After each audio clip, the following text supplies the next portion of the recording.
Yeah, and even better now, we don't have to sync up the fucking video and the audio file. It's the best thing about it all. Yeah. We've made such progress today, Liam. We've learned so much. Technology's a wonderful thing, isn't it? Oh, God. I know all them cam girls. Like us. Hello. And welcome to Max Level Games.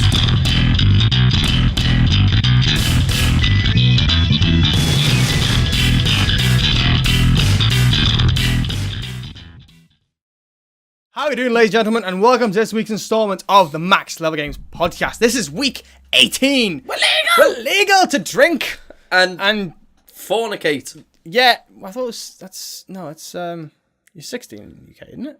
Yeah, but the Americans, they've got to wait next 2 years. Oh yeah, well, I know it sucks, right? by the law they have to. Yeah, let's be honest. I mean, I didn't even wait till I was 16. No, neither did I. My name is James Walters. I'm your host, alongside the man, myth, and the top or bottom of the legs end, whichever you prefer, Liam Malkin. Hello, sir. Thank you, sir. Hello, sir. Welcome back, sir. How are you, sir? I am absolutely spiffing, sir. Spiffing, sir. I'm going to go absolutely British today. Brilliant. Absolutely Absolutely brilliant. brilliant. In case you guys didn't realise, this is a very mature podcast. Very mature. Shit! Yeah. Fuck! God, Shit. fuck, shit, I keep doing it. Fuck, Fuck! Shit! Fuck! Stop! damn it. Shut up!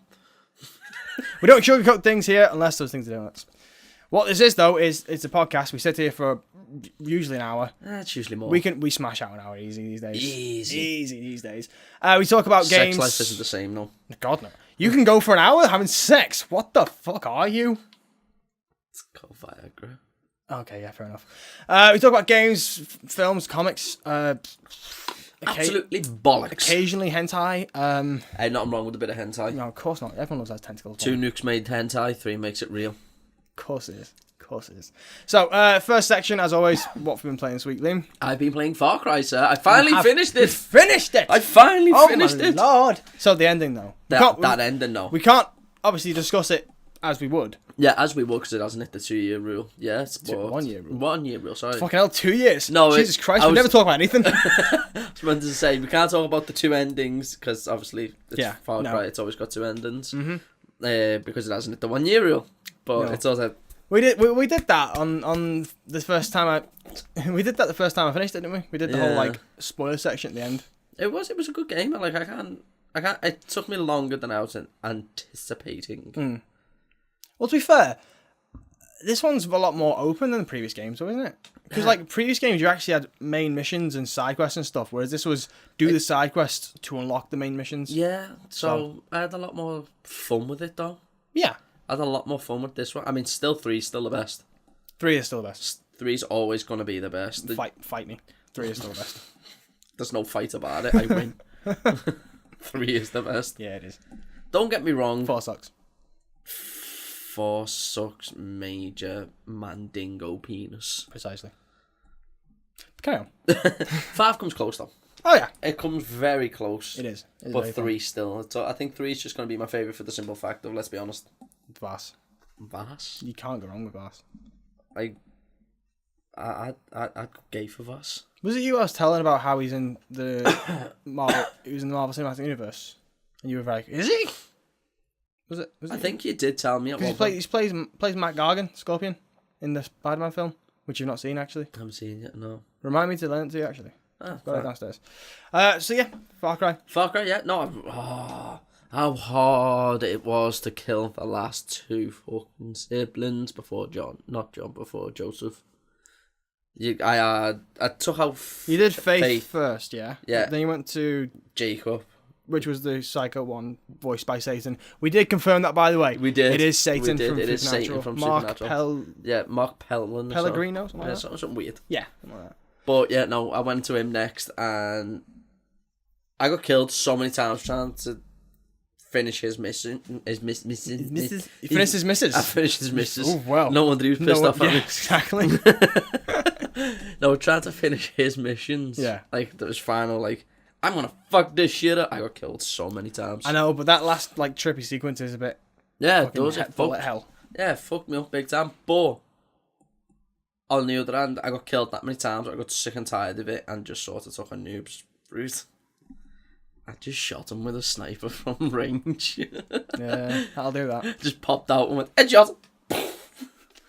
Headshot. Top shot, headshot. I mean, I was even tempted to do the 360 no scope, you know, just for the God. Call of Duty in me. That would have been funny though. That would have been a perfect kill if I'd have got that. Just Slow motion cam and everything.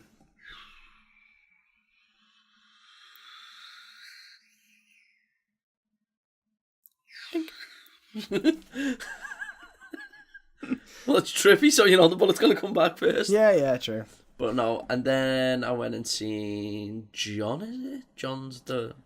No, yeah, it must be John. Yeah. He's the well-dressed one. Yeah, the one who's like, yes, Say yes to everything. Yeah. No. I seen him. I don't know what your problem was with the flying in that game. The mechanics seems that heavy. I mean, I don't know whether it was the fact that I absolutely love flying in games, especially when it feels more realistic. Okay. Hence the reason I used to love and bum the shit. I remember the game Hawk. Yes. Tom Clancy's. Yeah. Yeah, and that was just all fighter pilot game. And I'm not going to say I know exactly what it is because I've never flown a fighter plane. Yeah. But the realistic side of it, like obviously watching documentaries and stuff like that and having family work in the RAF and stuff like that, and they'd explain like how planes work and stuff like that and blah, blah, blah, blah, blah, blah, blah. I sort of took that on board when it comes to any type of flying game. Okay. If I want to make a sharp turn, slam the engine right down so the speed dips, pull your rotor back, and you will just literally go. Oh, okay. You know what I mean? Fair enough. So you went into it with a bit more like. I think I went into it with a. I wouldn't say expertise because obviously. Well, compared to me, it's expertise. Yeah, that's what I mean. I went in with it with a little bit more knowledge of flying. Let's leave it at that. You know what I mean? I mean, I'm not taking a knock. I don't know how to fucking fly. Neither do I. I mean, but I just took advice from family members and stuff like that. So Yeah, fair enough. it was a good. I like the little. I like the flying in that game, especially with John. That was my favourite part. Awesome. I didn't. And the best thing about it was, without going into too much detail about that, you know, when a second stage. When you're on the ground. Yeah. You like parachute out. Yeah. Yeah. No, as soon as I seen him eject, I jumped straight out of my plane and just dove for him. And on the way down, just deployed him, just like. Said the Mach 10. No, for the sidearm. Oh, yeah. I had the machine pistol. Yeah. I just sprayed him until he hit the floor. And as soon as he hit the floor, I was like, ugh. It's like, you ain't getting away from me, bitch. I fuck your shit up. Okay. So, all in all, good game. All in all, couldn't knock it. I know what you just said, but what I heard was cunt knocker. Could not knock it. No, I know. Couldn't knock it. That's what you. It's like in Jay Silent Bob Strike Back, the cock knocker, played by Mark Hamill. The cock knocker. Oh I god, love it. I know. No, but yeah, I can't knock it, honestly. I mean, I can understand what you were saying about the flying being a bit heavy. Mm-hmm. It was a little bit unresponsive. Yeah. The helicopters felt fine to me. Oh, the helicopters were fine. I liked helicopters. If anything, fine. I thought they were just a little bit too sensitive. Yeah. It was like, as soon as you left the ground, you could just go, you know what I mean? Yeah, straight back into the ground. Just take off, but I really couldn't knock the game. Okay. The guns, as I said, I'm a big FPS fan, and I love the historical value on weapons and the engineering behind weapons and stuff like that. So the fact that they took a lot of detail into certain guns and the engineering behind them and the recoil and the bullet spread and the little tiny details that most games don't take into consideration, this took into consideration. Like I said, I was using the Mach 10, and that's a very high rate of fire. Mm-hmm. But unless you're standing 5 feet in front of it, you're safe. The guns are just going to spit bullets out every direction. Yeah. And it done that in Far Cry 5. The AK is the same. It wasn't great over long distances, but it was good up close. Mm-hmm. The only thing that does piss me off about most games is they do tend to take into like the probability of guns jamming and stuff like that, especially when you're going in Far Cry, you're running across dirt, you're swimming across water. Yeah. A lot of that, unless you're looking after your guns, that's gonna clog them up, jam them up, and your guns just gonna lock up on you while you're trying to use it. Is there actually a game out there that does like realistic things like that or not? No, it kind of does upset me. I mean, there might be, but I've never come across it. I mean, to be fair, I can see both sides of the fence for that one, because I imagine it would be kind of like the Dark Souls for FPS. I imagine you have to properly think about your resources and be careful with your inventory. I'd enjoy like a Dark Souls version of FPS. You know what I mean? That I could really get behind. I'd enjoy something like that. Yeah. And maybe some game developers might be working on it, and if not, game developers should be working on it. Get it kickstarted. Go on. But I could get behind something like that myself. You know, you have to look after your guns, you have to take care of your equipment. Yeah. And I know there'd be a lot of people out there like, why didn't you just join the army? Because I've been there. Been there, done that. I didn't make it past training because, you know, physical injuries. But it's there's a difference between wanting to play the game and actually doing it, you know what I mean? Yeah. I would rather play the game in my nice warm house sitting on my couch and having to look after my guns that way for them to work in during combat. But like I said, apart from little details like that, it's the only thing that pisses me off about FPS in general. I went way off topic there, so yeah. Fair enough then. Back on topic. Okay, fair enough. Is there anything else, or is that all you played? I literally grinded that, and I'm going to start that other game that you give me. I can't remember. Persona 5. Persona 5, yeah. Yeah, I feel like if you're gonna get into JRPGs, or like at least give them a try, this is a good one to go for. That's what I'm saying. It's like I said, I'm a big FPS, so. But I would something else. I would advise though, like, to do it on easy mode. Yeah. Not so much. I don't know. Is there a safe mode? I don't remember. There could be like a super easy mode. I can't remember very well. But Like a really ridiculous easy mode, yeah. I think so, but I can't. I'm not playing it in a while. So, but I would advise just like go to easy, because it's not like most JRPGs, because like your magic points that you use for like special attacks, you could to find items to replenish that in Persona is very rare. Oh, okay. So you only basically replenish it by resting, essentially, like actually resting and ending the day. 'Cause it's all about time management as well. Really? When you play the game, it'll explain all these things to you. Yeah, I see what you're saying. Also, yeah, there are a few bits of free DLC which could be very handy, like items and shit. So I'd say give that a go as I'll well. have a look into that then, properly. Yeah, but all I've played this week, well, I finished off Lego Harry Potter years 1 to 5. I started that last week, and I finished off this week.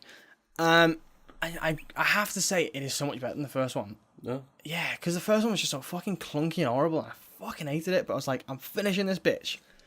Whereas this one, it was like, I finished it. I was like, yeah, I could play this again, sort of thing. Yeah, because like I used the example last week. Some of the trophies in the first game were stupid. It was like, have Ron defeat 20 spider characters, you know, because Ron's afraid of spiders and stuff. But spiders only appear in one level in the fucking game at the end of the level, so you got to fight through the level to fight fucking 20 odd spiders. So yeah, shit like that. Whereas this game was just more like, have Neville fight Bellatrix Lestrange, because she killed his parents in the story and that. Yeah. You know, shit like, which is. Doesn't she use the torch? I don't know the name of it, and I know. Crucio. Yeah, she uses that to torch them to death, doesn't she? Like physically fucks them up and twists the bones. Yeah, and shit. yeah, I think so. Yeah, I've not seen the film in a long time, but yeah. So yeah, I finished that. But that's all I'm gonna say on that. It's good. I still stand by what I said, saying that the Lego games from Lego Batman 2 onwards are still like where the series really improved. But this one, I'd say, is actually pretty good of the old side of Lego games. The only thing I played and finished was Farpoint. Do you remember the alien one with the spider crabs and stuff? Yeah. I must have a go with that again. God, I don't even know how to start on this game, to be honest. It's mind tripping. It's not even just that. It's just. Alright, well, for one thing, the difficulty curve in it is a real bitch. Yeah. Like, you'd be playing it along and you'd be fighting the spider crab things, you'd be doing so well so far, and like the next level would just fucking spike up. Suddenly you got 3 of the big fucking juggernaut fucking things coming at you. You've got the bombers throwing things at you. You've got the tiny spiders crawling at you as well. And you just got the assault rifle and a shotgun, and it's like, shit! You know what to do. You gotta run like hell and everything. You've just gotta become John Wick. Basically, yeah. So the difficulty curve is a bit mad. The story as well kind of went a bit unresolved, in a way. This game came out in May last year, so that's past our year mark. Do it. So we're gonna go into spoilers on this game. It's not really the biggest deal story wise, but I'd say it's still worth a play either way. Yeah. So yeah, you start off going to this station, the oh God, the Pilgrim to pick up these two astronaut characters, Yeah. Dr. Moon and Dr. Tyson, and there's this big like black hole-esque event thing that's just chilling in space. That does nothing. It does nothing. I'm just And just- everyone's trying to just study over here. Yeah, pretty basically, yeah. They're trying to study like the energy readings off it, but then when you arrive, it opens up, it's a wormhole. You're on like the other side of the fucking universe, which gets explained about at one point. Yeah. And what I didn't realise until like getting further into the story was the two other characters you came to pick up, we went in the wormhole first. They ended up going like a couple thousand years in the future, a couple thousand days in the future ahead of you.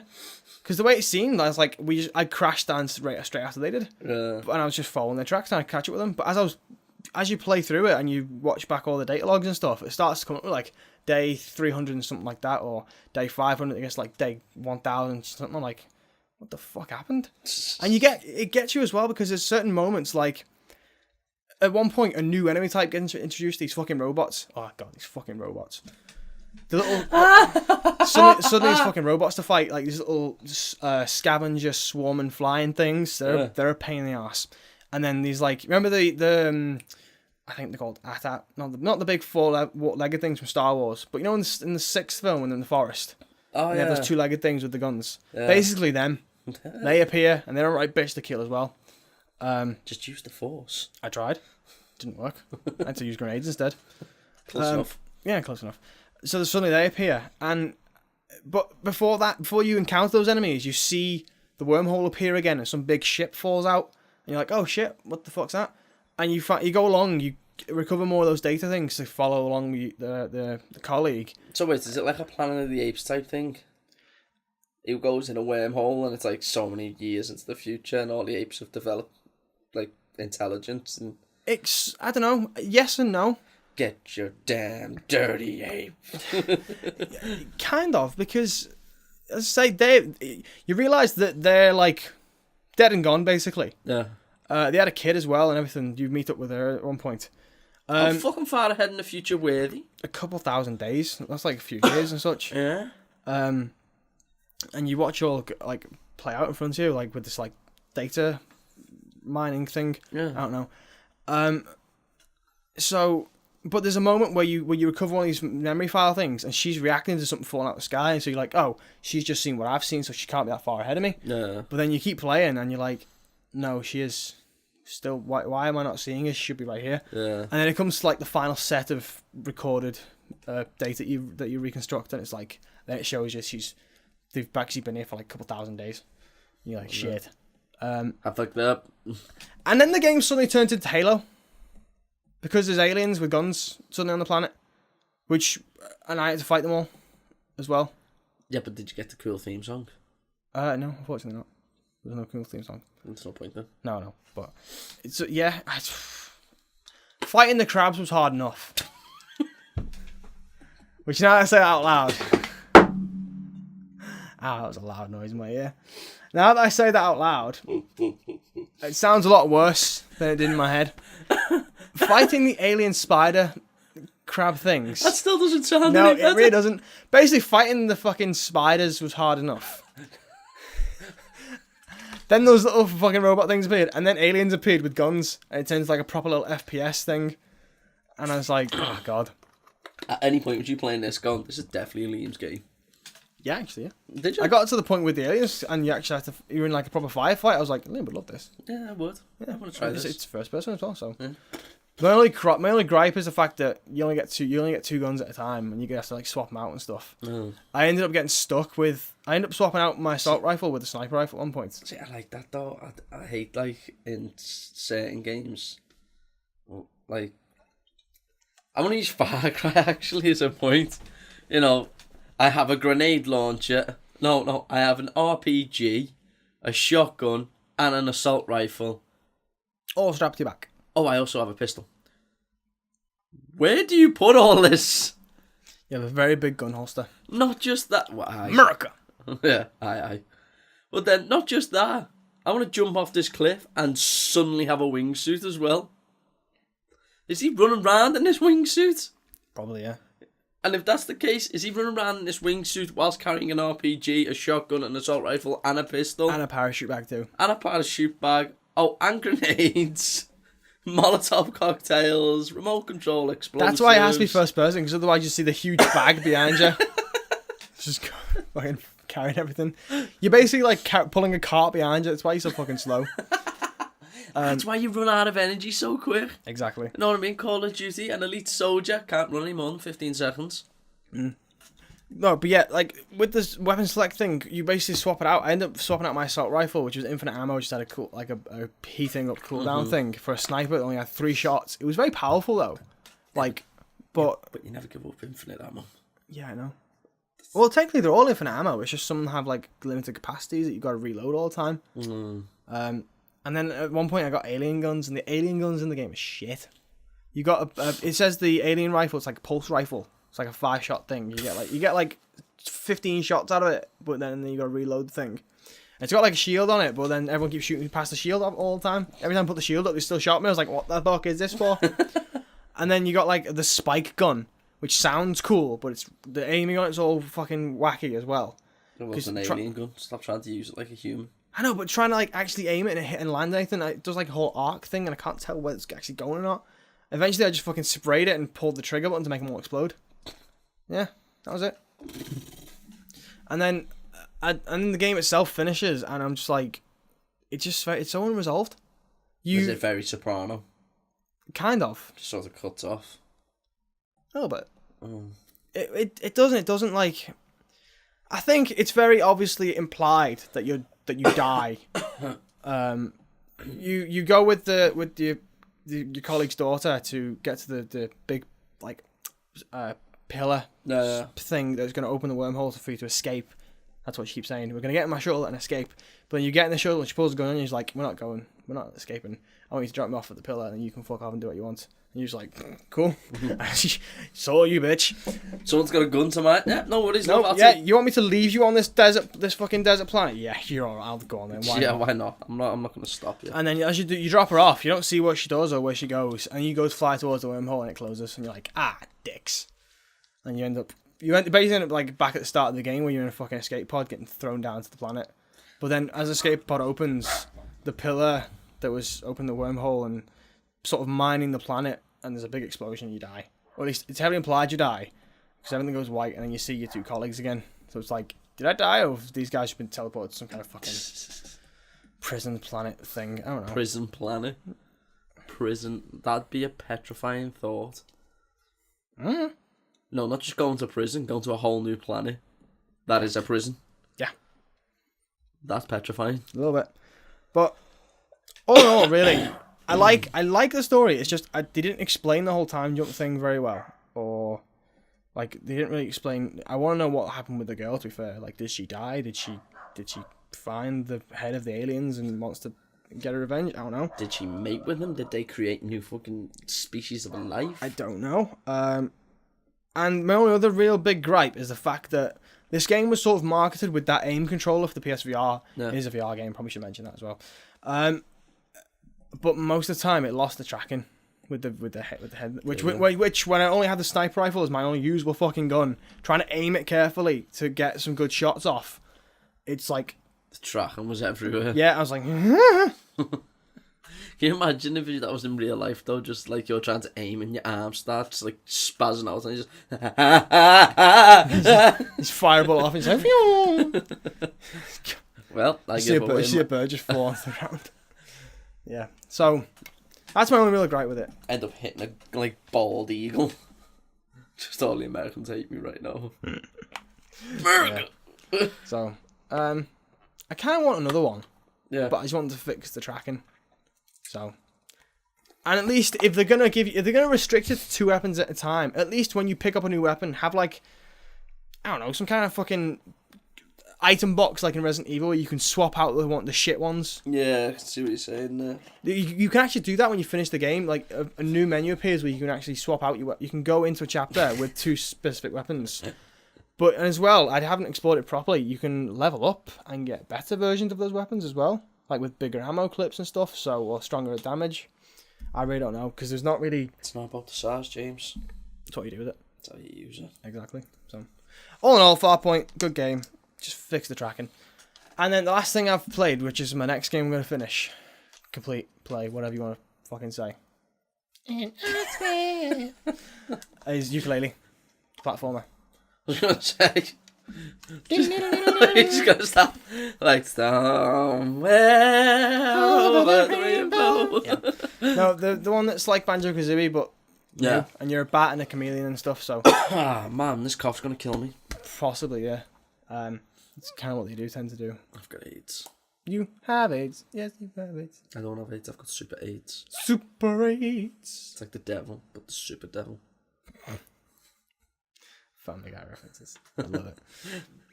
As you can see, he's riding a motorcycle. That makes him even more evil. It's like- I don't know what to say about ukulele. It's not.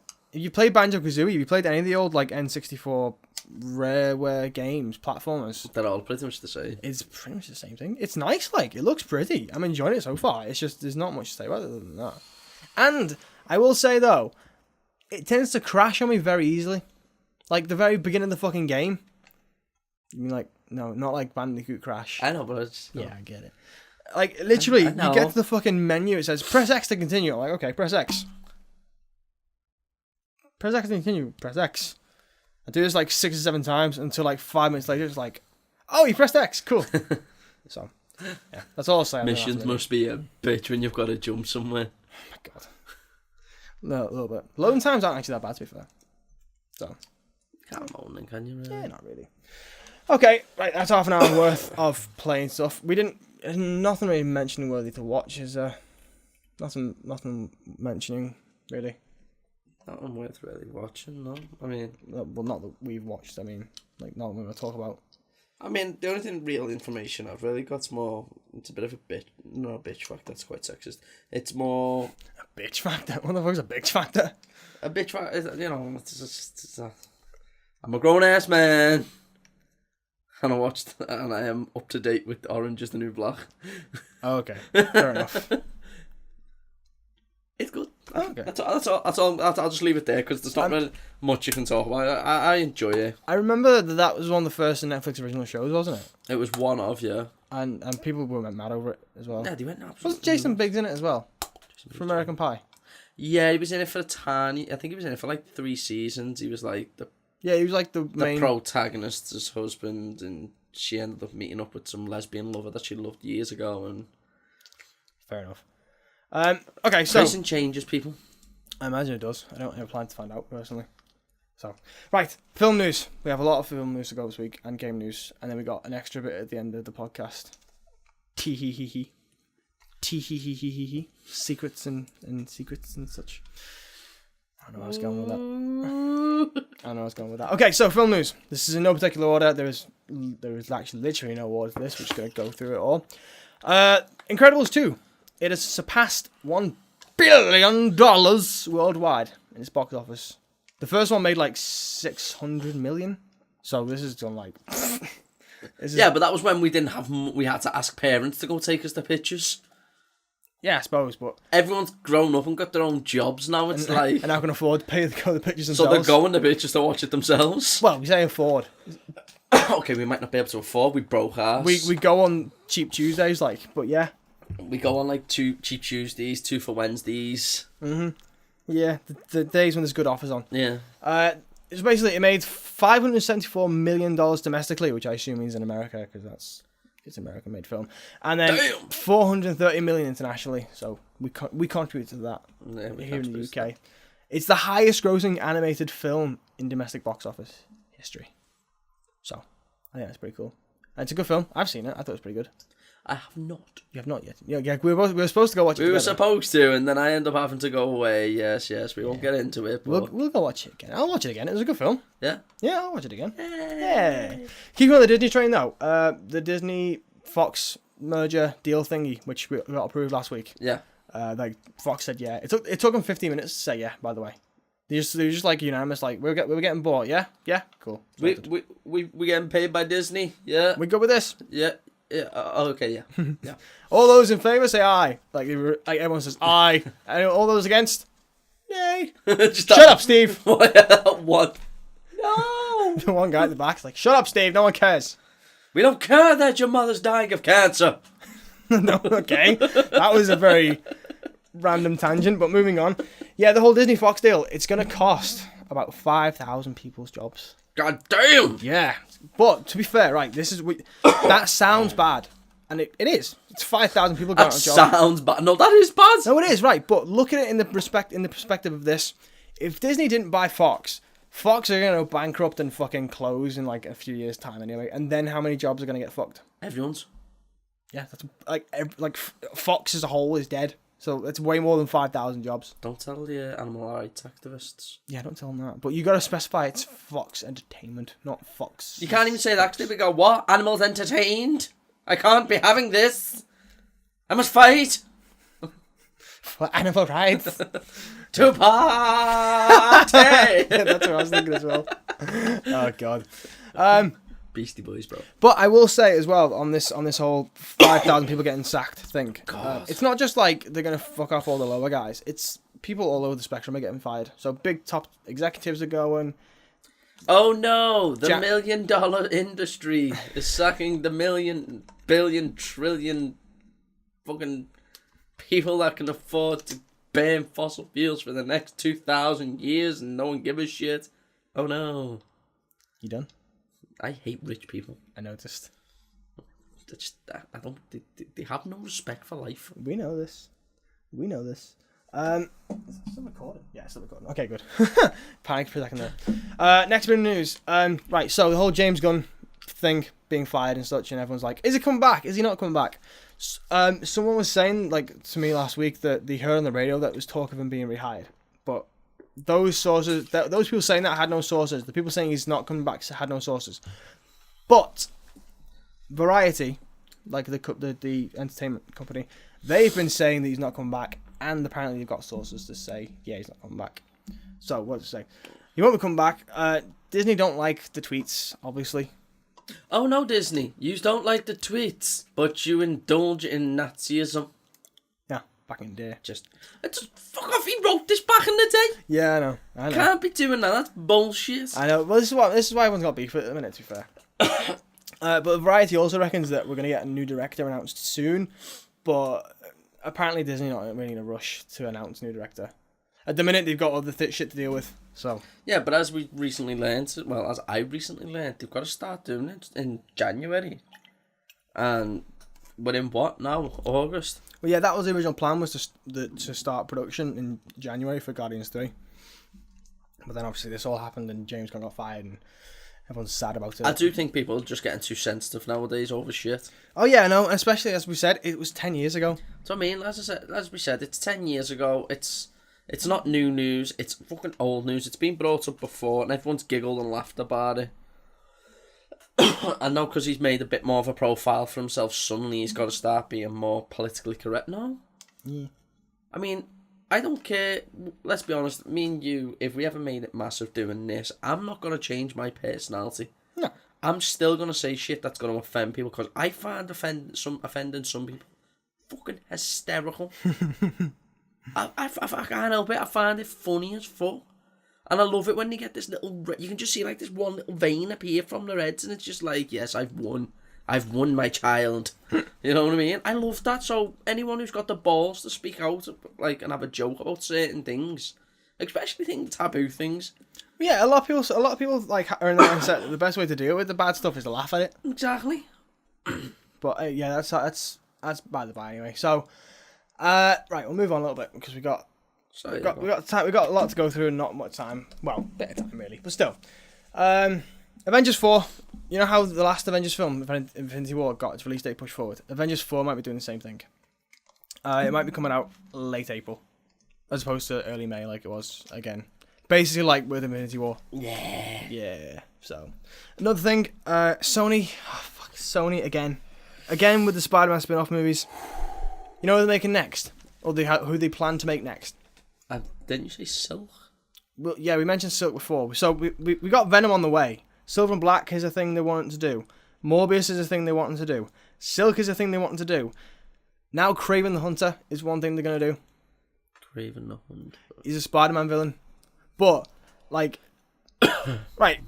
Okay, so far with Venom, it looks decent, like the trailers and stuff. And with the lack of Spider-Man, it's like... We can give it a pass if the film itself is good when the film comes out. Silk, someone putting this out, you could easily spin that into her being the only Spider-Man. Just, the spider bites her, there is no Peter Parker in the room. Not like it's in the comics, but either way. Morbius, you don't really need Spider-Man for him. He's sort of a Spider-Man villain, sort of not a villain altogether. He's a bit of an anti-hero, so you can give him his own story. Silver and Black, I really don't care. I just don't care. Well, it's kind of like Frank Castle on The Punisher. Okay. He only got his debut because of Spider-Man. And really? A lot of people do forget that. Oh, yeah, he did, didn't he? He only got his debut because of Spider-Man, and he was a villain in Spider-Man. Was he? He was, like, in the comics way, way back in the day. Mm-hmm. And he just grew in popularity and more popular, and people started backing him, and it was like, alright, well, let's not make him a villain anymore. We can't make him a hero because he's killed people. Yeah, he kind of guns them down in cold blood. So it's kind of like, okay, but we're going to have to make him an anti-hero. So it's like The Punisher has got his own spin-off on Netflix, and he's getting played by... John Bernthal. Yeah. And if you watch Daredevil, he's in Daredevil. Yeah, that's where he made his debut. He made his debut, or he made a small screen debut in Daredevil, and it's like... Season 2, I believe. But the only reason Daredevil and Punisher know each other is through Spider-Man. Spider-Man has no connection in either one of them. What? You know what I mean? So, I don't know. it can work. But the problem is, Kraven, as a character, his whole, motivation is hunting. Like, he thinks of Spider-Man as the biggest game he can hunt. So it's like, I don't see how that would work as a film. I mean, I suppose he could still hunt, like, Rhino. Is Rhino going to be in the series? No, I'm just saying, like, he could hunt Rhino, he could hunt Scorpion. Spider-Man, a lot of his enemies, if you noticed, are based off animal-based creatures. Yeah, I know. Yeah. So, he might not need so much Spider-Man there. You can sort of wing it, as in, he's hunting other things, like... Let's be honest, he could hunt Venom. Or he could hunt Silk. Could hunt Silk as well. Could hunt Silk. But yeah. I don't know, it's just... It feels weird, I know what you're saying. It's not even just that, it's just the fact that Sony are like, oh yeah, we're making this movie, and this movie, and this movie. It's like, Venom's not even out yet. So far, it's not tracking so great. Like, predictions of how the money it's going to make back are, not great. Yeah, so, I mean, obviously, we don't know the budget of the film yet. So, obviously... It looks decent, though. Yeah. The CGI looks amazing so far. Yeah, it looks pretty good, yeah. But, we don't know the budget the film's going to make. So, just estimating the money it's going to make back is kind of, difficult as it is. But yeah. Either way, I just want them to take 5 minutes and be like, okay, cool, let's just get this out first. See, no, because I know, forget the whole, fans and all that sort of malarkey, yeah? Mm-hmm. If we're breaking this down to bare business essentials, Sony's doing what Sony thinks best is just get as many movies out there as possible, make as much money back as possible, because eventually Disney's going to buy us out. Either that or Sony going to go bankrupt and they're like, we're going to have to get bought out anyway. That's what I'm saying. That's one prediction, is that Sony's going to go next. But Fox is dying, Sony's next. I can see that, you know what I mean? Mm-hmm. I can see that because, let's be honest, Fox has been going for how long now? A while. It's been going for... A while. A while. A while. You know what I mean? And then they're going bankrupt. Bankruptcy can happen to anyone. It can happen to Disney. Mm-hmm. You know well, actually, I think it could just be the film division or not. When it comes to the business side of things, I'm just a bit... I think Fox is massive on sports, though. I think it... Yeah, Fox, the sports and the news side of things, I think they're good there. I think they just sort of branched out into films and stuff like that, because that was the way everyone was going. We got, this whole Battle Royale thing we have this constant going on about. Yeah. It's constantly... Getting brought up. Yeah, I think they jumped on the bandwagon, but they just weren't expecting. Which worked for a while, but nowadays it's just they're not doing so great. No, they're really not. Okay, the next piece isn't really much of a story. Well, it is a story, but people were getting really shocked by this, and no, I'm okay, thank you. And it didn't shock me. I just want to know what you think. You know Charlie Cox, who plays Daredevil in the series, in the Netflix show. He hasn't watched Infinity War. Exactly, that's what I thought. He's blind. Motherfucker! I didn't even think of that. God damn it. Okay, Charlie Cox, the real life person, not Matt Murdock, the fictional character who is blind. He hasn't seen the film. I'd say you walked into that one, you're sort of letting yourself in for that one as well. Yeah, that would even more. I'd have to fire really, wouldn't it? But yeah, apparently people were shocked by this. What do you think? Not really shocking, is it? I mean, I'm not shocked by it. Some people watch these films, some people don't. Some people don't have time to watch these films. It's not even that, like, I'm not shocked that an actor isn't watching a franchise that he's in. Like, he's not in, but he's not seeing a superhero franchise just because he plays in a superhuman franchise. It's like, not every motorcycle enthusiast watches MotoGP. Or Sons of Anarchy. Or Sons of Anarchy, yeah. At the end of the day, he's doing a job. Yeah. That's all he's doing. He got the phone call, do you want to play Daredevil? He probably got excited because Daredevil's a superhero, and he's probably been excited. Yeah, go on, I'll do it. It doesn't mean he's a big superhero fan. Mm-hmm. At the end of the day, people need to start distinguishing. This is a man's livelihood. Yeah. You know what I mean? He's just doing what he needs to do to get paid. Mm-hmm. So, yeah. The fact he hasn't seen it, big wow. Mm-hmm. You know what I mean? I'm not shocked by it. I'm not shocked by it, but it's a good film, and I suggest he go and watch it. Yes. Charlie Cox, if you're listening to the podcast, Yeah, if you're watching you this, should watch Infinity War. It's a good movie. It's a good movie. Take tissues, you may cry. Or come, I don't know, either or. Okay, so the whole Disney Fox thing, no one knows when it could be done. Because as we said before, like, Fox have said yes. The only thing that's standing in the way is the government saying yes. But predictions reckon that it could be done before the end of the fiscal year, which means before the end of March 2019. Kind of like how we discussed that DMC5 would come out before the end of the fiscal year, which means before the end of March 2019. Because the fiscal year cycle, it starts end of April or end of March and cycles that way. So I'm not too fussed. Nah, I don't know. It could just mean they could be starting with adding all the Fantastic Four and X-Men and all this kind of thing into it then. Another thing is, though, Ironheart is a character in the comics who had a bit of controversy because she's... I don't know the character, really. She's a young black girl at some kind of university in the Marvel Comics who basically makes her own Iron Man suit. So where's the controversy? Because she's black? I don't fucking know, mate.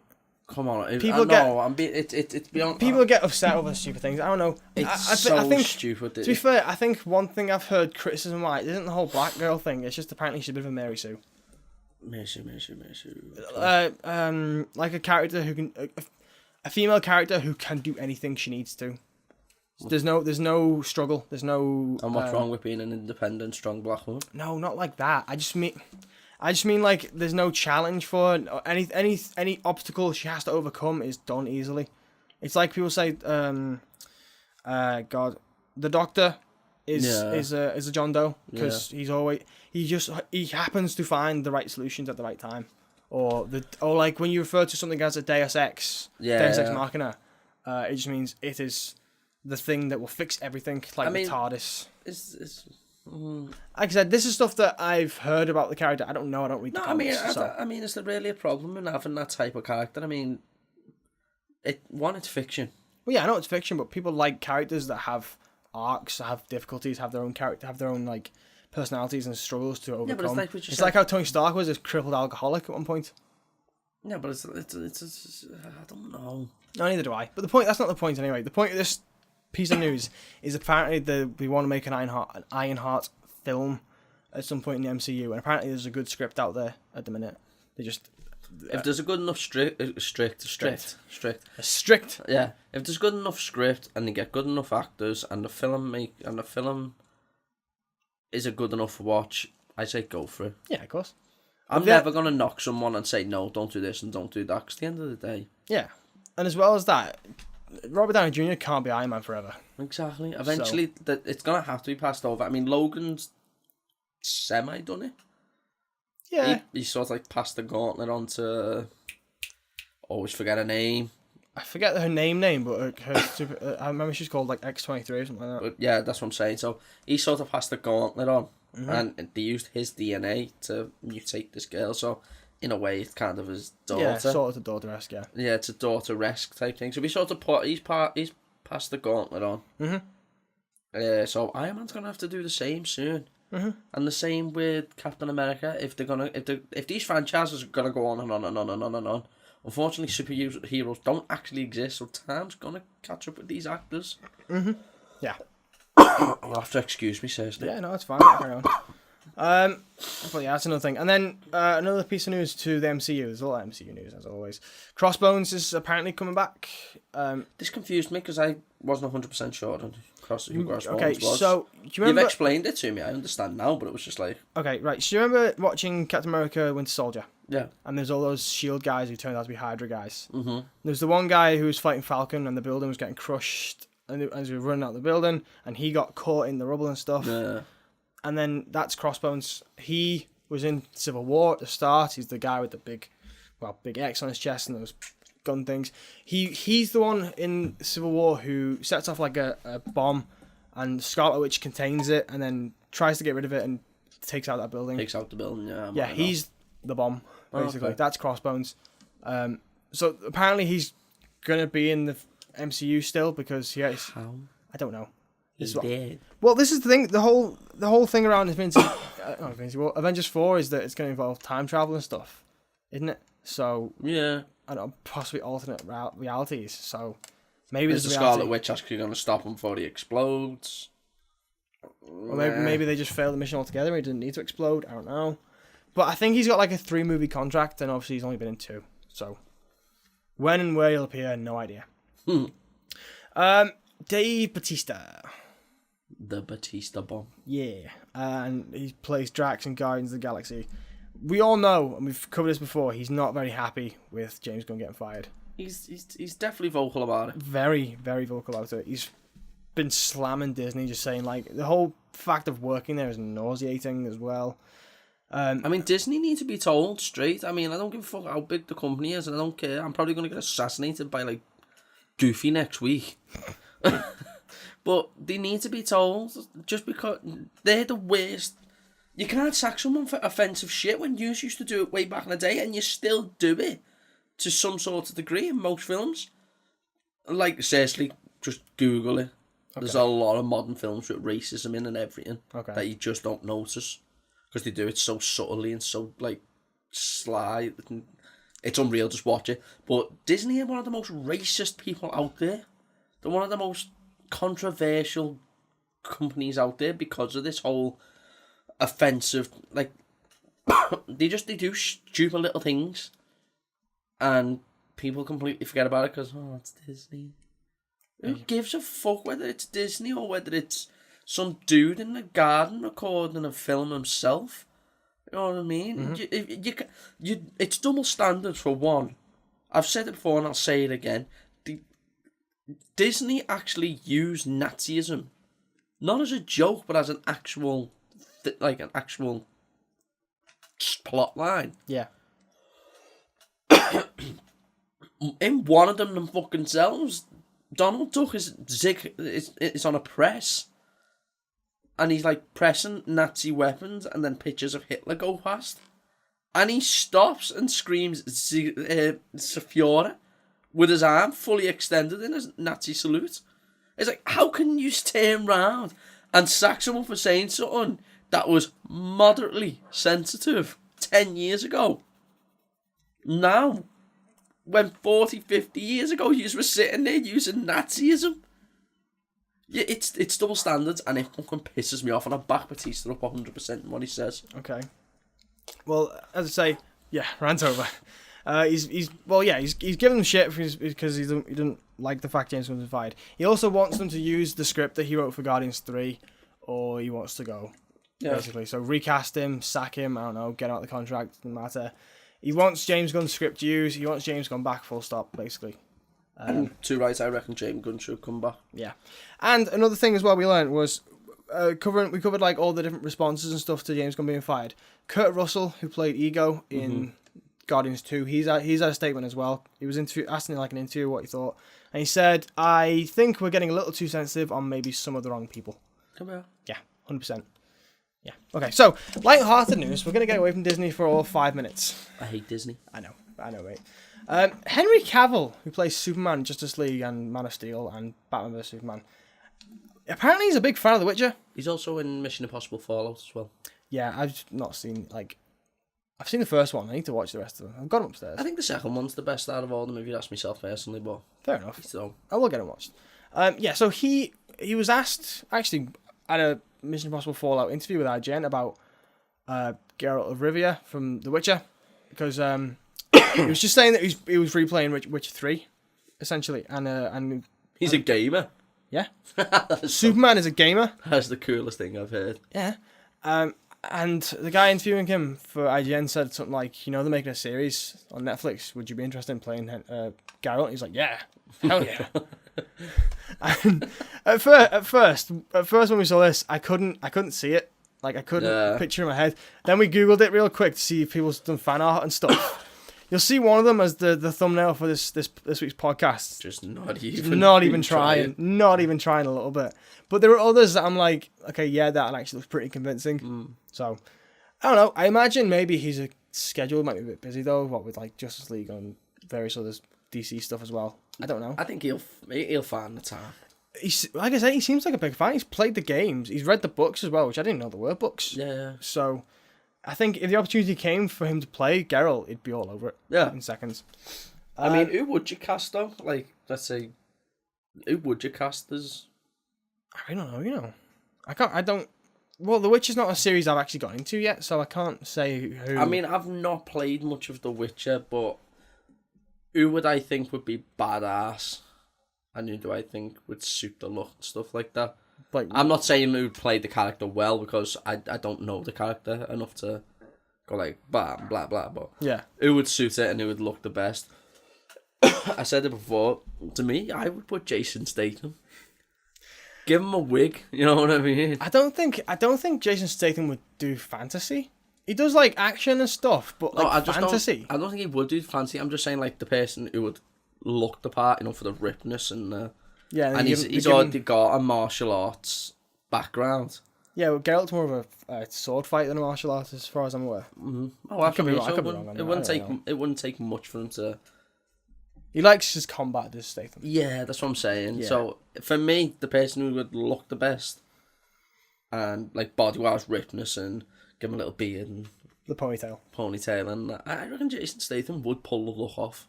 That'd be an interesting one to see, anyway. Would he be able to play the character? I don't know. I just think he'd look good. He's probably got the little gruff voice that Geralt has down pat. Maybe the accent, not so much. Imagine it with an English accent, though. Well, Geralt does have an English accent. Oh, well, see, that's how much of the game I don't play. It's just a bit more not Jason Statham, accent-wise. As long as he doesn't sound like Danny Dyer whilst he's doing it, you know what I mean?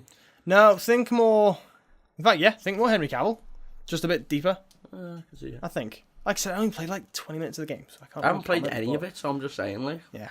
I know of the game, I just don't know... The game. Hey! Bit too early for that, yes, sir. Yeah, I know. Okay, The Walking Dead Season 9. I'm looking forward to it, kind of, but at the same time, I'm not, like, giddy for it. I'm going to watch it because I'm a die-hard fan of The Walking Dead. I watched it on the 31st of October 2010 because we making me the comic book a year before, and I read a few of the comic books, and then he told me that there was a series coming out, and I pretty much creamed at my kicks. As you do. Yeah, and I don't know, it was brutal. The first 4 or 5 seasons, brutal. Yeah. Blood, guts, gore. Mm-hmm. And it was like, you know what I mean? And now it's like, dude, you could show this at like 7:30. You don't even have to wait for the watershed anymore. Mm-hmm. It's sort of like, yes, we love this. It's blood. It's guts. It's gore. It's story. What the fuck? You know what I mean? Yeah. And the fan base is being actually dropping off as well. Yeah, the viewership has gone down significantly. And it's annoying, but... Well, they reckon this new showrunner, Angela Kang, I think her name is, she's like going to take the show in a good direction. But the point of this story is the fact that we all know there's going to be a time jump in season 9 because there's a time jump in the comics and they're sticking with that element from the comics. Yeah. The exact amount of time they're going to jump forward is a year and a half. Yeah. So a year and a half of season 8 ended, which ended... Have you finished season 8? Yeah, I have. Yeah, so you know what happens at the end. Yeah, all the guns backfire and shit like that. Yeah. So that happens, and then season 9 will pick up. It comes out in October. It'll pick up a year and a half after that. So that's the story. But another piece of news, which you were very giddy about when we announced the whole thing. Well, we talked about the whole thing previously. The Batwoman TV show. I just love the person of casting. Yeah, you know this one, so I'm just gonna say it and you go nuts. She's gonna be played by Ruby Rose. It's all you. Go ahead. Ruby Rose, basically she's, in my opinion, this is just my humble opinion, she embodies beauty. She will make any girl go lesbian. She will. She's just a good-looking girl. She's an amazing actress in general. Mm-hmm. First place I seen it, which is probably where a lot of people have seen it, was in Orange Is the New Black. And she played, I can't remember the character's name, but she basically played another inmate.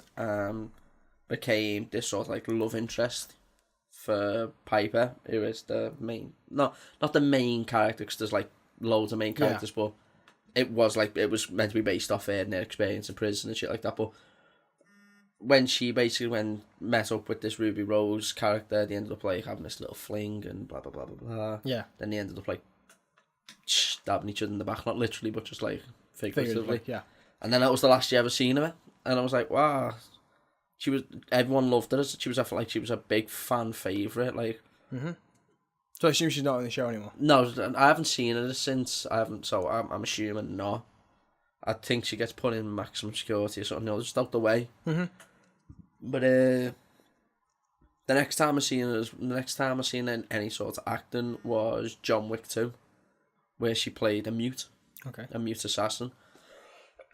Again, the fact that she's that much of a brilliant actress that she learned sign language. She just made this character. She made this character so vocal and so like a presence. Yeah. Without a single word. So she's a brilliant actress. Again, she's a gorgeous looking woman. Well, to be fair, you're probably not going to see much of her face as Batwoman anyway. Probably not, but still, she's a gorgeous looking woman. Okay. Brilliant actress, and as I recently found out, she's meant to be seeing Demi Lovato. Okay. So fair enough. That's news to me too. I don't know if she's gay, whether she's bisexual, whether she's, I don't know. But either way, the fact that she's going to be playing Batwoman, I think it's going to be a really good role for her. Yeah. Because if I remember, isn't Batwoman the one that she's meant to play in the more recent comics and more recent animated series? She is actually gay herself. The character is gay, so I'm not saying obviously because she's gay she'll make a perfect suit and stuff like that, but I'm just saying she can be a bit more of herself. You know what I mean? She can sort of like let herself go more, like enjoy the character a bit better. So it sounds kind of like they're casting someone who is gay to play someone who is gay, giving that more authentic. Yeah, that's what I'm trying. That's what I'm trying to say. Yeah, it'd be more authentic instead of getting someone who's a good actress who isn't gay, but then has to play gay.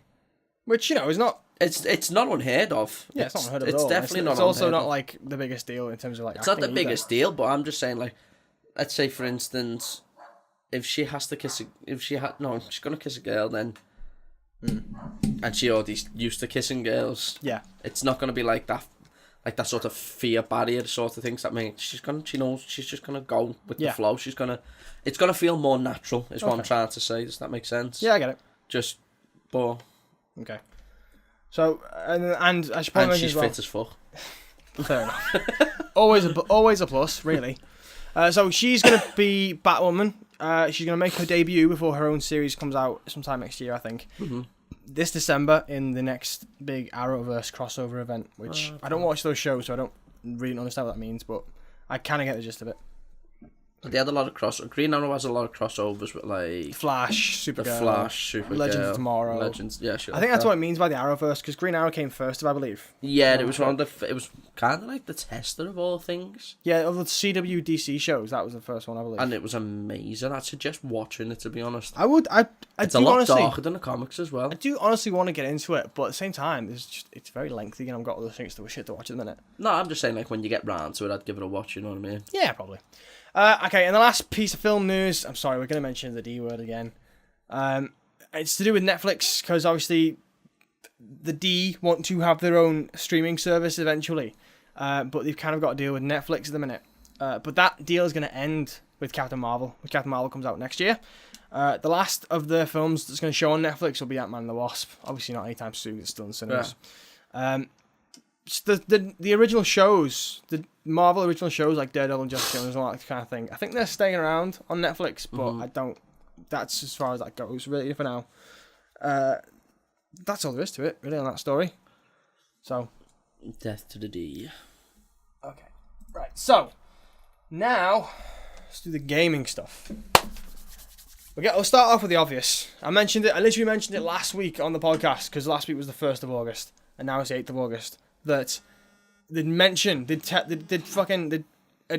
announce what games were PS Plus games, and lo and behold, that night they did. We shared it on the Facebook page, so if you're not liking that, you should, because that's where if you want things like in the moment, that's where we usually share things. So, but PS Plus games for this month, you can actually download them now as well. They came out yesterday. They went live yesterday. Have you got them?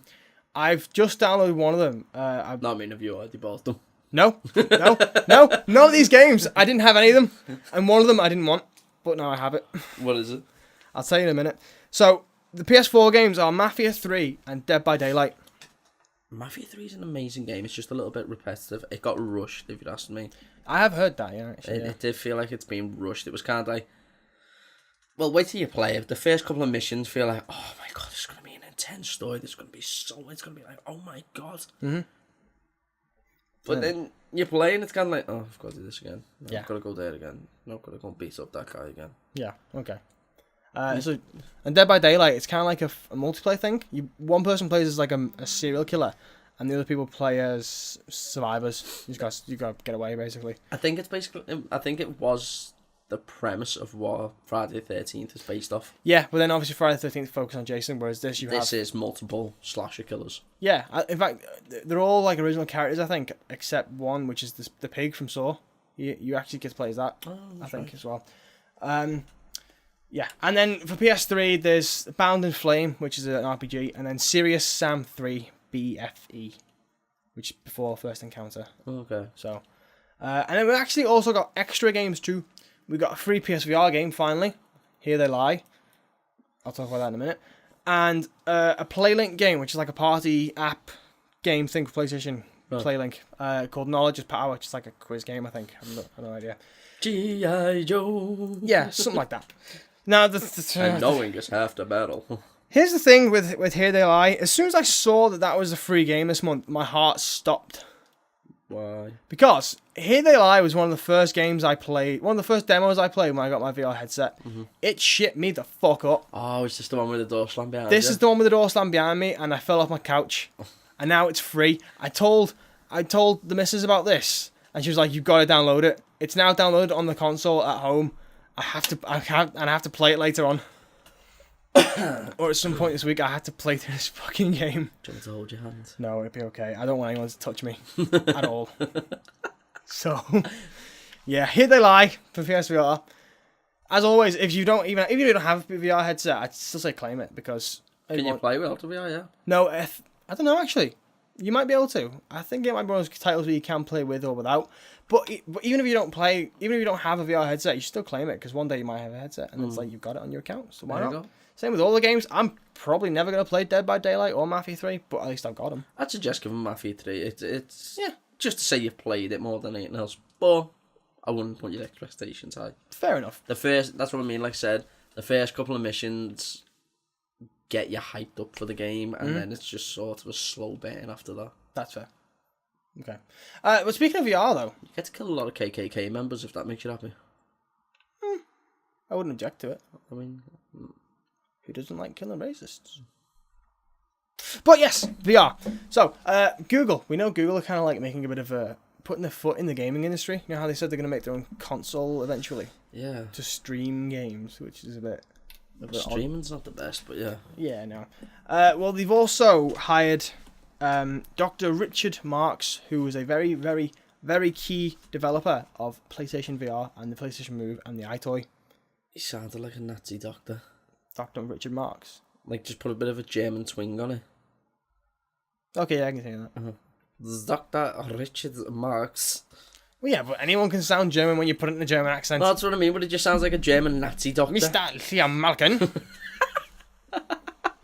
Yeah, see? In the death camps. Exactly, see. James Walters. That's even worse. Sounds like a name V. Yeah. That's the story there, really. He's joining Google to help with whatever Google are doing. So, let's wish Google the best of luck then, shall we? Of course. Let's not give it too much hype, though. No. it's streaming games. It just seems like a risky move. I don't know. So next up, Walking Dead, Telltale's The Walking Dead. Now this, to be honest, this story's a bit confusing to me. I'll try and describe it as best I can, but I'm not entirely certain what it is. They've talked about something called The Walking Dead Story Builder. Now, the way it sounds, it's going to be some kind of separate thing, or maybe it's going to be involved in the final season when you download it, that will, if you haven't played the previous games, it will allow you to go through and the big story moments, big story choices from every season, it will allow you to construct the story there. I'm sure I've seen something based on that myself, actually. Yeah, I think that's what they're releasing. You get to choose whether you stick with Kenny or whether you go with Jane or... Yeah, but it just kind of, it essentially condenses down all the previous seasons into one little thing. So when you if you want to jump straight into season 4, 5, whatever it is, the final season. I think it's season 1 when she was little Clem with Lee. There was 1, 2, Frontier. Yeah, this was season 4. Yeah, season 4. So when you jump into season 4 of the Telltale's Walking Dead, you can just sort of, you can create your own Clementine without having to go back through all the old games, which in a way works, in a way it doesn't, because I'd rather go back. It's a very story. The story is the most important part. Like, I don't know games. about you. I'm gonna download the 4th one and probably replay. Well, if you one, I'm not two. sure if you can or not. I'm not sure if it's already out yet or not. But if you pre-order it, you can actually get all the old games for free. Yeah. Yeah, that's the bitch of the thing. If you pre-order the new game, you actually get the Walking Dead collection, which is all season 1, season 2. That 400 days expansion thing, Frontier, the Michonne expansion as well. You get all that for free if you pre-order the game. I must do this then. Yeah, and it's only like what, 20 quid to pre-order the season pass. Come on, Nathan. I know, 20 quid and you're already getting the season pass for the new 5 episodes and all the previous episodes too. So I'd say give it a go. Right, super quick before we go any further. Do you know season 1 where Lee gets bit? Yeah. You end up in is it the morgue? You end up having to break into a building before Lee passes out in the morgue. Oh yeah. You know that scene? No, I didn't. Didn't you do it? I didn't do it. I didn't do it. No, neither did I. I didn't see the point in it. No. I didn't see the point in cutting your arm off, and then because in my opinion was, you're already bit. Your only mission to save Clem right now, and you're taking away an asset. It's not even that. It's just like, obviously if people have like seen the show or read the comics before playing the game, you know that if you don't, that while doing that works to save people's lives from turning into zombies, you've got to do it immediately. Yeah. You've got to do it in seconds. Yeah, it's got to be within at least the first couple of minutes, easy. Yeah, of course. Like that in the game, that they took him to the morgue like a good couple of hours afterwards. Yeah, so he's already infected. It's gonna happen. So, don't get me wrong. I teared up. I teared up at the end. Oh no, so did I. So did I. You can go on YouTube and like fucking everyone who played through the game teared up. It was so horrifying. Yeah, of course it is. No, but it was the worst one was when you had to choose whether to. Yeah, I know what you're on about, and yeah. Well, it came out over a year ago. We can say it. Whether you had to shoot Lee in the face, and it's like, it's little Clem. I did it. Yeah, I did it as well, but it's like I had to get me pad. I just got in and just went. I couldn't watch little 10-year-old Clem pop Lee in the fuzz. I know. I was like, no, I can't do this. I physically can't. And for a brief second, I had a heart. His heart grew 10 sizes that day and then shrunk again because it was broken. Yeah, it was just like, how can you do this to a 10-year-old? Like, I get, like, you don't want to turn into a zombie and shit, but... It's not that, it was surviving, isn't it? In the new world as it was. He didn't even have the energy to do it himself, though. That was the sad thing. Yeah. He was going to do it himself, but... Yeah. He couldn't even lift his own arms anymore. I think in my mind, I was just like, I don't want to see him turn. I don't want to let him turn. Remember him as he is, not as what he turned into. You best remember that if a zombie apocalypse happens. What, to cap you in the face? Yeah, if I get bit, pop me. Yeah, I'll do it immediately. Do it. Well, not immediately. Let me help you out a little bit, you know what I mean? Okay, yeah, fair enough. I'll give you that. And when I get to the point where I can't even walk... Well, it depends on what kind of infection it is. Is it like an instantaneous thing, or is it going to take a while? Well, if it's an instantaneous thing, pop me. If it's not, let me help you out for as long as possible. Fair enough. Let me say goodbye and shit like that, you know. Go out like Carl. Yeah, of course. Okay, so the last piece with the story building thing, actually, I forgot to mention. Depending on like all the choices you make, apparently there's 32 different kinds of Clementine, depending on all the choices and stuff. Well, the types of personality she has when you come into the new season, and depending on how you weave through the story builder, you'll get this free poster of your Clementine, like highlighting your Clementine. Fair enough. So, There is a demo out actually as well. This is also part Is of it? this is also part of the story. The demo for the first episode. It's like 15 minutes. The first episode. It's out now. See, there's just a real horrible thing that's nagging me. What? Yeah. And I'm just going to say it right now, because if it happens, I called it first. Something's just there that's in the back of my head that's going to go, gonna be another Lee scene in it. It's gonna be another Lee scene with Clementine and AJ. They can start the whole cycle over again. And I'm not gonna be able to cope twice. I'm not gonna be able to alright, we had Lee for one season and how attached we got to Lee. Mm-hmm. We've had Clementine for 4 seasons. If that happens, I will physically break down. I can't do this anymore. I am literally just gonna be a ball of snot, tears, piss, shit, vomit, smoking whilst crying in the corner. Telltale ruined me. I'm suing Telltale for fucking damages. Psychological damage. Psychological trauma. Yeah. Okay. This next story is not a very good one, unfortunately. And you never are. No, it's to do with Spyro. Okay, are you excited for the remaster trilogy? I am. Are you picking it up? I'm going to. Well, apparently on the website, it's kind of hard to word this without going to like accusations and stuff. Because at the minute it's just kind of up in the air. But the way it looks is that when you get the disc, only the first game's on that disc. You're gonna have to download the second and third games. That's scum. I know it's scum. But again, it's just it says that it requires downloads for the second and third game, but it doesn't specify whether it's like You have to pay to download them or not. no, nothing like that, at all. Although I'll get onto that in a second. Just like whether the full games need downloading via internet because they're not on the disc, or maybe there's bigger parts of the game they have to cut out of the disc to make it fit on the disc, which you then need to download as well. So they are still on the disc. It's just not all of it. So you download the extra bits, or the rest of it, should I say? Oh, okay. That's one thing that have people up in arms about it, really, because it just seems really scummy, because it's like physical media. You know, people are worried that physical media is dying. I'm personally kind of worried about myself. I like having a disc in my hands. I'll do it myself. And it's not just that as well. As I like the fact of say for instance you've let me Persona. Mm-hmm. I would never buy Persona. Yeah. But the fact that you've gone, well, give it a go. Mm-hmm. I might have a go with this now, and I love JRPGs. Yeah. And I would never be able to do Fingers that. crossed. What? Fingers crossed. Then I can go, here, play this next. And this one. And this one. And this one. You get a JRPG. You get a JRPG. I think as well, that's one thing everyone's worried about, is like lending things to your friends. Because if I lend it to you now, you may only get to play the first game. You might not get to play the second or third one. Exactly. But I think another thing people are worried about is that this is sort of like, imagine pre-owned games. Because you couldn't trade this in if this was the case. Exactly. And that's going to be a lot of businesses crashing. But again, it's a case of, is it the full games? Is it just chunks of the games? Like, if I was to lend it to you, would you then have to pay extra to get those 2 games? That's what I'm saying. Or what? And then are they going to sit there on your system? Or would you still need this to start the fucking game? So, at the minute, it's just like, it's very reactionary, the story. Everyone's seen you need to download the second and third game, and everyone gone, what? This is ridiculous. Like, don't get me wrong, I don't know, I get the whole idea of technology moving forward, advancing. Yeah. But I'm still kind of that type of person that's like, if it's not broke, why fix it? Mm-hmm. Like, don't get me wrong, I don't mind, I love it when I can download a game from the PS Store. Yeah. Well, it's very common practice now for like when the first day a game comes out, there's already a big day one patch, isn't there? Like That's a couple of gigs. saying. So you're gonna have to download potentially 2 full games out of this collection and the day one patch as soon as it comes out. Exactly.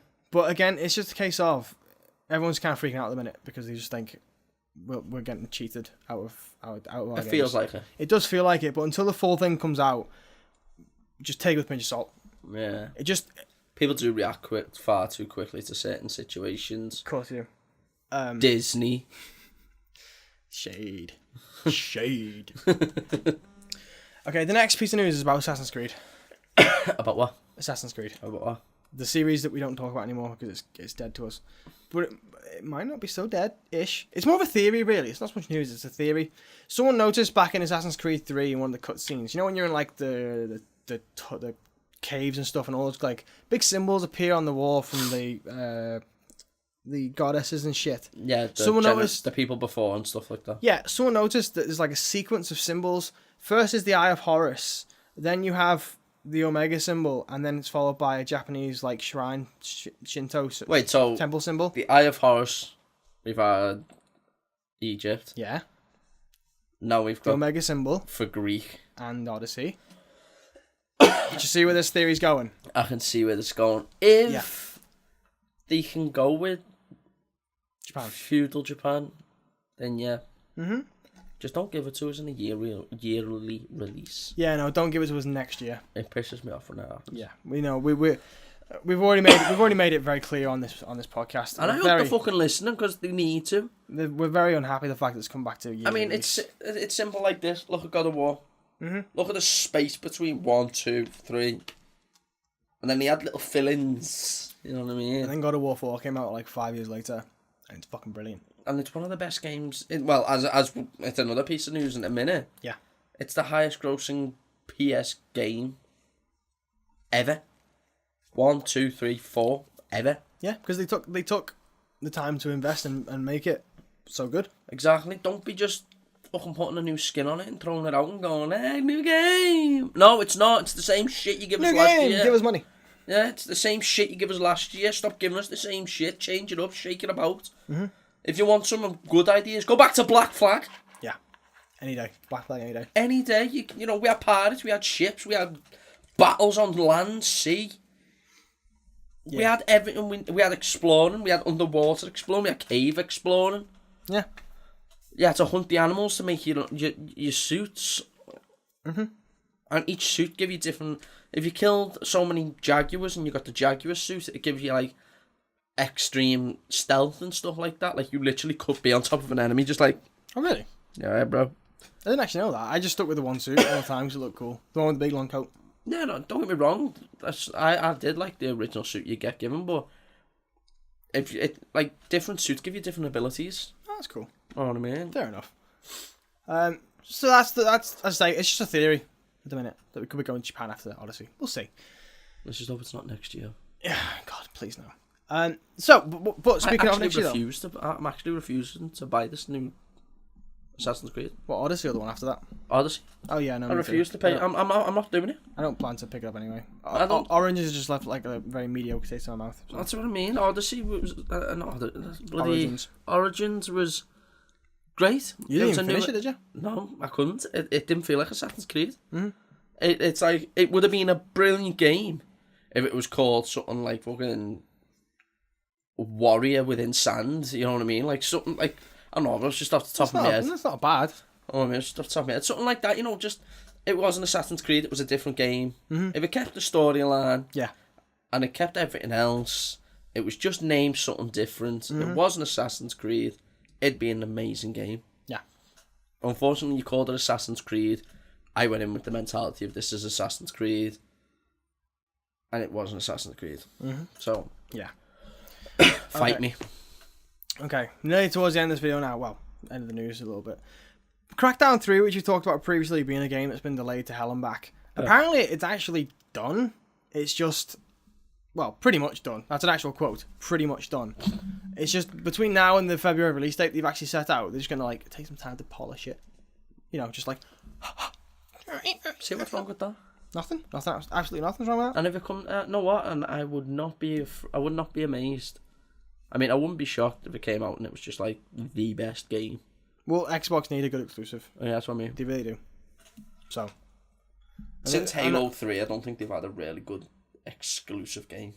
I think if you spoke to some like proper Xbox fans, they may disagree with you there. But as far as our knowledge goes, yeah. Yeah, we're PS heads, so. Yeah, but I don't have any animosity towards Xbox. That's the thing. I want them to do good. I want them to have a good exclusive system game. Like I hope they crash and burn. And that's where we differ, sir. Okay. And the souls of their enemies and consumes them with rage, and they all commit suicide. Very dark. Very, very dark. But okay, the last piece of news story. This is all for you. This. Okay, go on. Red Dead Redemption 2. Everyone's very hyped for this game. Of course. Very excited. The people who are making it claim that those expectations that we have, which are very high, well, you have, are going to get shattered. What do you think of that? I think we've just hyped. I'll admit, I'm no different from anyone else. I have been hyped up for this game. Yeah. And maybe I'm hyping it up a little bit too much.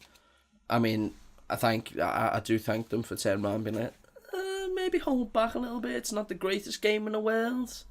It's just the sequel to the first one, and we know the first one was good, like, but just slam on the brakes a little bit. I like the fact that they've told us to ease up. Does that make sense? No, this isn't them telling you to ease up. They're saying this is going to be better than you expect. Yeah. I read that completely wrong. Yeah, then. no, to shatter your expectations means to do better than you expect. I read that completely wrong. Fair enough then. Okay, do you want to rephrase your answer then? See, take 2 and action.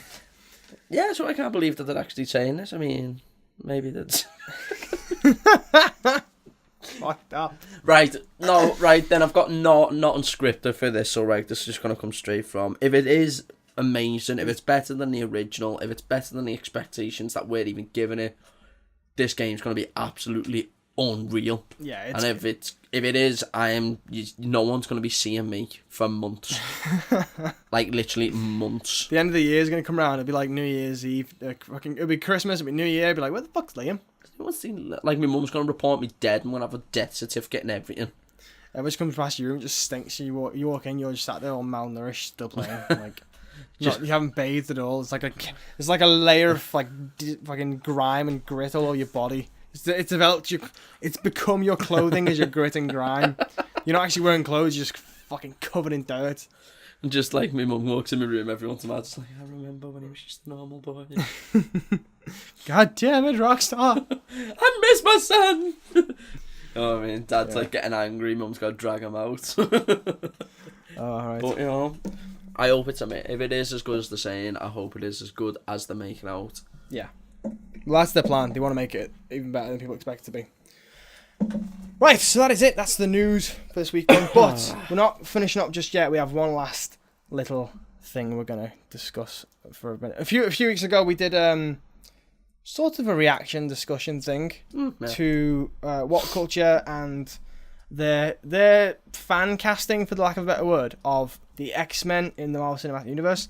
Well, they've done another one for the Fantastic Four in the Marvel Cinematic Universe. I've seen it already, so I know some of the people on this list. I like some, I'm surprised by some, I agree with some, but I want to see what you think. So, just like last time, we're going to watch this dead quick, and then we're going to talk it through with you guys. There'll be a link in the description probably to go watch it yourself. Would recommend it. I like What Culture. I think they're a good channel. I think they give some good content. But anyway, yes, What Culture casting the MCU's version of the Fantastic Four. Let's have a little look, shall we? Let's do this. And we're back in the room. So, Liam, right, before we get into the specifics of who's who, overall, what do you think of that video? Like, agree, disagree? There's a good few in there that I agree with. There's a few that I don't agree with. There's some that really shocked me. There's some that I didn't think of, but oh my god, what a perfect casting it would be. Yeah. And we'll get to that in a minute. Yeah. But all in all, if Marvel came out tomorrow and was like, when we introduced Fantastic Four, whenever we do it, and it came out as all these, and all these were the ones to play it, do you think it'd be good? I think it'd be good. As I said, there's a few characters I think, yeah, but not because the shit actors are. But really, I can't see. I couldn't really see that. Like an odd choice. Yeah, it's the X-Men video all over again. Yeah, I can see it. We see it. I can see it. I'm blind. I can't see it. Daredevil, motherfucker. Okay, sorry. We'll get into specifics. So, the first one on the list is Galactus, who is sort of a big bad for the Fantastic Four and just Marvel in general. Bryan Cranston.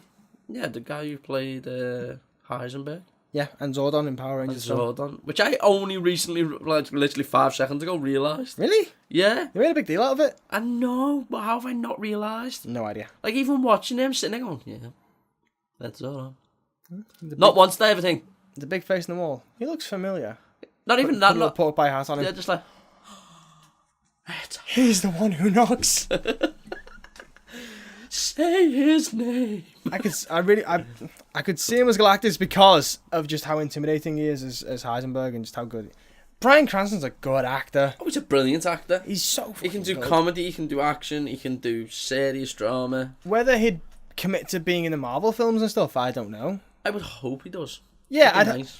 I'd hope he's not one of these actors who looks down on superhero movies and such. To be honest, I don't think anyone really can look down on superhero movies. Oh, It's no, they what do. spearhead. They do. Really? Yeah, especially like Spielberg and stuff, like director wise, they look at superhero movies as like the current western. Like eventually it'll die off, and everyone's movie. Yeah, it will. Yeah, it probably will eventually die off, but like At the current moment, you might as well jump on the bandwagon, smash it out, making pure dough. And once it's died out, sit there with a big massive cigar in Cuba with a big titted fucking woman who doesn't need a life support flotation device. Just like that, yeah, we did good there. Yeah, we did good. investing in that Marvel. Yeah, You know what I mean? If I had the money, I'd make a superhero movie. yeah, that's fair. Okay, so we have Galactus and Bryan Cranston. The next one on the list was the Silver Surfer. That's what I mean. This one shocked me, like, but I don't know why it shocked me. I think it shocked me just due to the fact that the casting choice and who the Silver Surfer is. Okay, so to preface this, I don't know who she is. She. Yeah, she.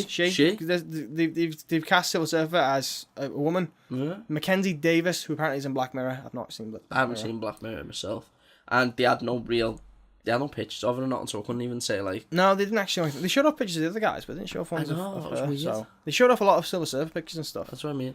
Like, I get it. The Silver Surfer is like it doesn't Really, he is quite genderless, essentially. That's what I was gonna say. It's not really. It doesn't have a gender. It's just. I mean, he has the physical body looking Like a male, which they without do the dick, give obviously. him. Yeah, they do give him the male structure, the male physique. He's not got tits. He hasn't got. Yeah, he hasn't got Pecs. tits. He's got pecs. He's got a six pack. No boobs. He's Or- wearing like or- a speedo sort of thing. If you look at it. Is he? Yeah, I thought it was just completely silver. I thought it was completely silver, but there's like no, because it was in a movie. Like in the comic books, it's just completely silver. Okay, fair enough. But to put it into a movie, I think it was like Okay. gonna have to hide the dingling. Oh yeah. What, not like in Watchmen where his dick's just casually out? No, it's just like. But yeah, so I don't know. I don't have an opinion on this one because I don't know who she is. I don't have an opinion on it myself because as you said, one, I don't know who she is. Two, the Silver Surfer is technically genderless. Yeah. So I mean, off the top of my head, I've seen a few pictures of people who appear in Black Mirror, and there's one person in my mind. I don't have it on screen, obviously, but did you ever watch How I Met Your Mother? yeah. Do you remember how it ended and you met the mother? Oh yeah. She's in Black Mirror. Now, whether that's her or not, I don't know. Unfortunately, I'm without a phone. I can't quickly IMDb it anymore. But it's her or not, I don't know. But either way, I haven't got a problem with a female Silver I don't Surfer. I don't have an opinion on this one. The only thing I have an opinion on is the presenter lady. I'm sorry, I'm sure she's lovely and all, but the whole She went full on feminist. Call it a It's a sensitive pet area. hate. Call it a pet hate, but saying it's such a year is not an argument. Yeah, It's not an It's argument. not. You know what I mean? You know. It's 2018, guys. Yeah. So So next year's gonna be 2019. So what's your fucking point? But that's not us bashing on the presenter. That's just like no, it's just she probably just threw it in there as like a joke or like some kind of no. She's probably gag, but- no. What she's done is what most people probably do on the spot when they like it's like, oh yeah, you get a lot of pressured. people It's now, kind of like, yeah. oh, dude, it's 2018. Chill. You Yeah. know what I mean? Yeah, shit like that. But by the by, Yeah. I have no problem if it was a girl. As long That's what at the I end of the have no day, problem with it. at the end of the day, if she's a good actress and they do well with the character, I don't give a fuck what the character who Thank you. plays them. Thank you. That's all I give a shit about. Okay, so the next one on the list is who is it? Which one was it again? Oh yeah, Doctor Doom. Now, I don't know about this one. I can't. So they've suggested Adam Driver, who is Kylo Ren in the Star Wars movies at the minute. Can't see it. I couldn't. No, I don't think that's a good decision. See, I picture him and I think back to the god awful Fantastic Four movie, the last one we got with the younger Doctor Doom, and God, it was just cancer. It was just cancer, honestly. I hate to watch. It was so fucking bad. So I look at that and think that really, that's why it doesn't sit right with me. But I think it depends if they're going for. I'd argue, amongst the other suggestions on this list, he's sort of a younger one compared to the rest of the the people they've cast Fantastic Four in this wise. They're not old, but they're a bit on the older side. They're not the new generation of Fantastic Four, if you know what I mean. Yeah, the Fan Four stick. But they're not. grandmothers, No. grandfathers. No, they're not like late 50s. No, if I had to put an Early age 50s, range late on them, 40s, I'd say no. they're like I'd say like they were in early 30s to mid 40s. Well, to be fair, maybe they'll go for like the, Well, the except ultimate Bryan Fantastic Four. Cranston. Yeah, no, of course. Yeah, but he's a bad guy, though, isn't he? Yeah, but He's a celestial. he's just unreal. No, I know. So Adam He Driver. is the one who knocks. Okay, but right, so rather than think about looks, acting wise, I've only ever seen him in Star Wars. I've seen And he's him. been a fucking whiny little brat. Bitch the entire time. He's a little whiny little bitch in all of Star Wars. No, I've seen him in. That's gonna piss me off now. He was in like a movie with Daniel Craig recently, and he robbed like the NASCAR. And he was good in that. I can't think of the name. Can't think of the name of the films for the fucking life of me. But Yeah. he was good in that. He played like a one-armed bandit. I think actually, I remember seeing him in like a supporting role in a straight-to-DVD film with Daniel Radcliffe in. That Jungle. No, not that one. It was something like, it was a rom-com film. I don't know. Anyway, yeah, Adam Driver. But acting wise as well. Sorry, I've seen him in a trailer that's being released called The Black Klansman, Okay, where he plays a Jewish officer. okay. We'll give that a look after, shall we? Yeah, it's there or there, but he was in that as well, and his acting in that's quite alright. So Okay. Okay, so yeah, Doctor Doom, Adam Driver. We're kind of middle ground on that, really. yeah, I can take it or leave it. My personal suggestion, I'd say something Now, else. the next one on the list. I've seen a billion fucking fan arts of this already, so I was kind of... this was in my headspace already. I don't know if you've seen this or not, but you were quite surprised by this. Johnny Storm, played by Zac Efron. See, the only reason I was shocked by it is, come on, as soon as you hear the name Zac Efron, what's the first thing you think of? Well, at the minute, because I've only recently watched it, I think Great Showman. Right, fair enough. Yeah, that's a good point. But I'm on about the majority. Every time someone mentions Zac Efron is High School Musical, because that's where he got his start. That's where you got to start, and Well, everyone's... you must admit, since High School Musical finished, he's done well. he's really pushed away from that Yeah, he cat hasn't- persona that was given there. You know, he hardly does like musicals now. And if it does, it's a Great Showman. And it's the greatest show. It's a great film. He's very solid, like on his acting and stuff. And like, you know, think Bad Neighbors, think Baywatch. The guy's actually pretty fucking funny.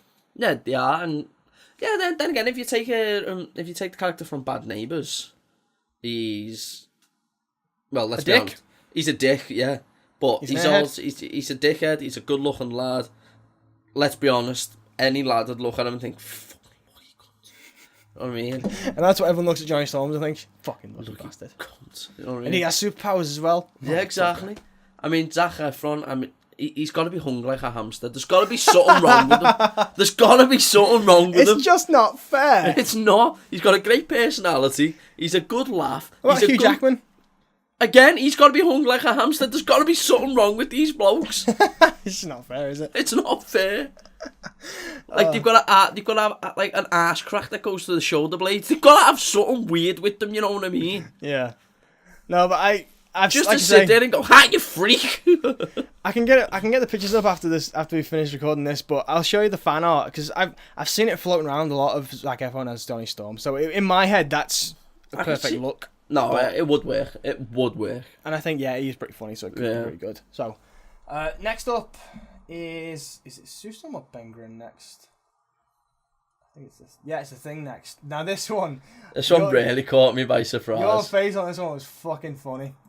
Okay, we're just gonna have to play through a little bit because the time jumps on these videos are a bit skew. No, but it really did. I was shocked, but not so much shocked, but like, wow, that's a perfect casting.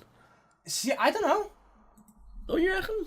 Well, I'm not doubting his abilities. It's just I don't know. Right, let's just break down the Thing. I know the Thing as a character, but for one I thing, mean for the customers. for the customers. For the customers. Well, right. You look at the two versions of the Thing that have appeared on film. So you had the first film where he was very practical. You know, it was the guy who played him in a fucking like rock suit.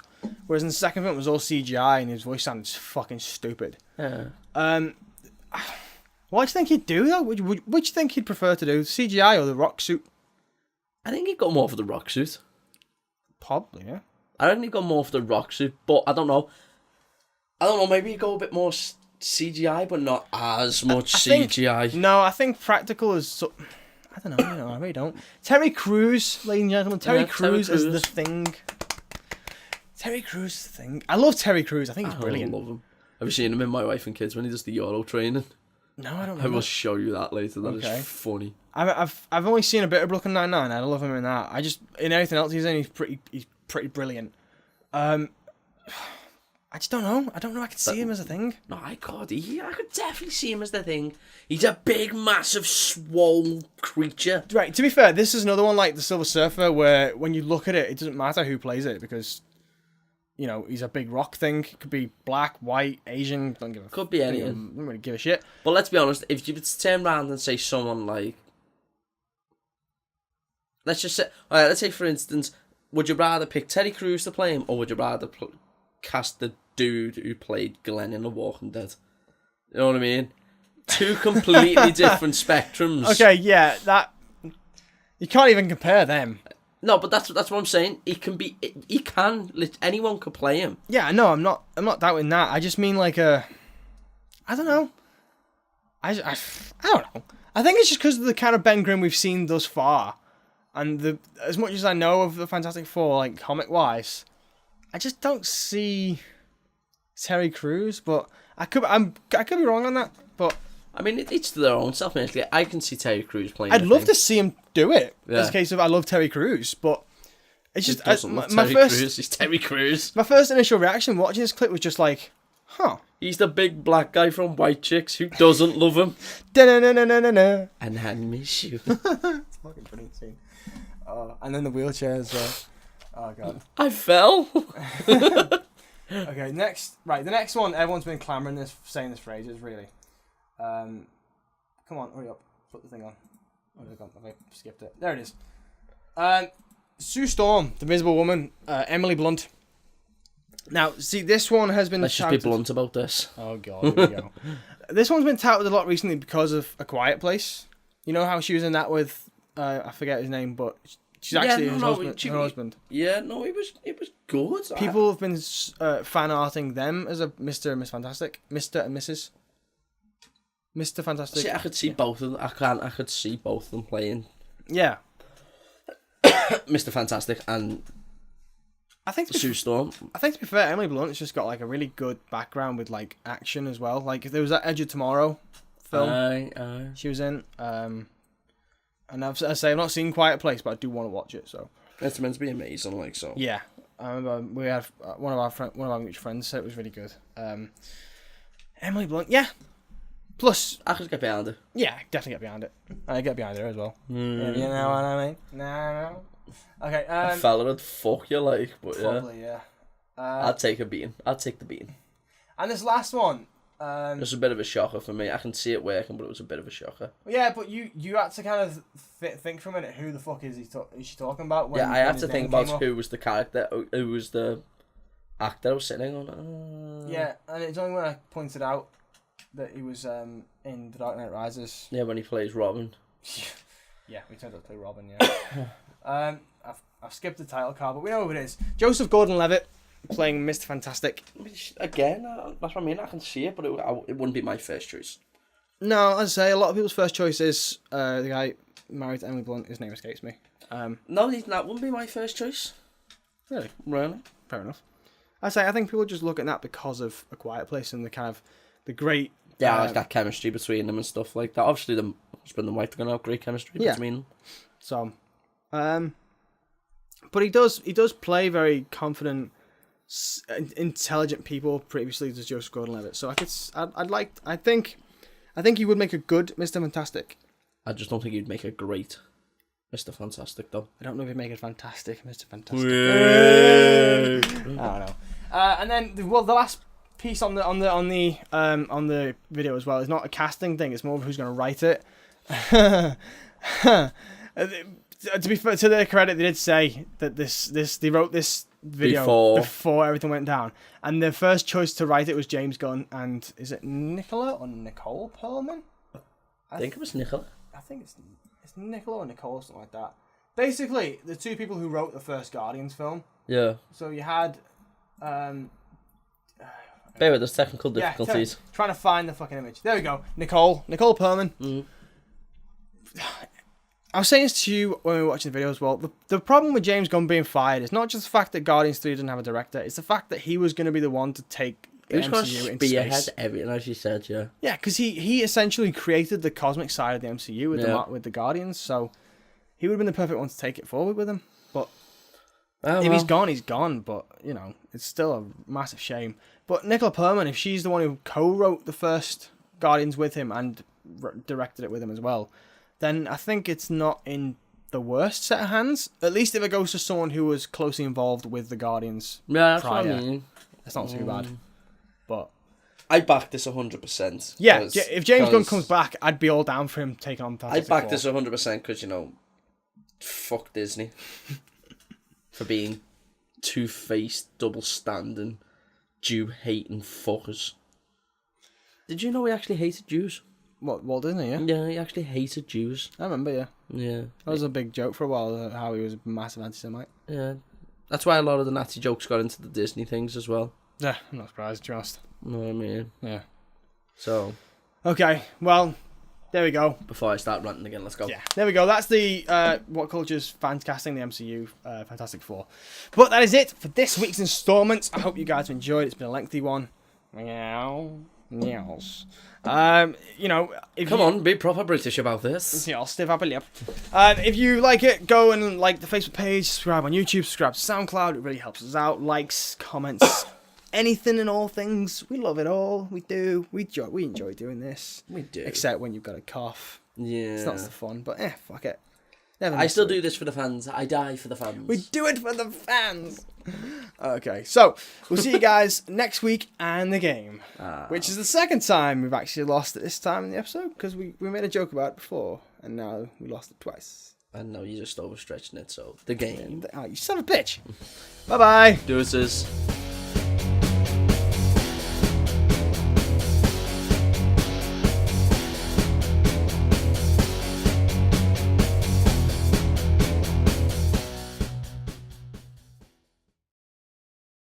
This is what they do, right? They just look at the camera and go. I mean, that's all I hear. I mean, I don't know. I've never. I kind of watch it in the dark, so it's like, I just hear noises. No, okay. Yeah. So the whole time they're just sort of like licking their lips on camera. Is that it? Well, it sounds wet and moist, so I assume that's what they're doing. What else are they doing? Playing with the belly button. Ew, why is your belly button wet? Ugh. Is your belly button... Maybe they've just got out of the shower. Okay, yeah, it's a good point, actually, yeah. They're trying to like clean it, you know. You know what? Yeah, that makes so much fucking sense now. I finally understand life as a whole. Motherfucker.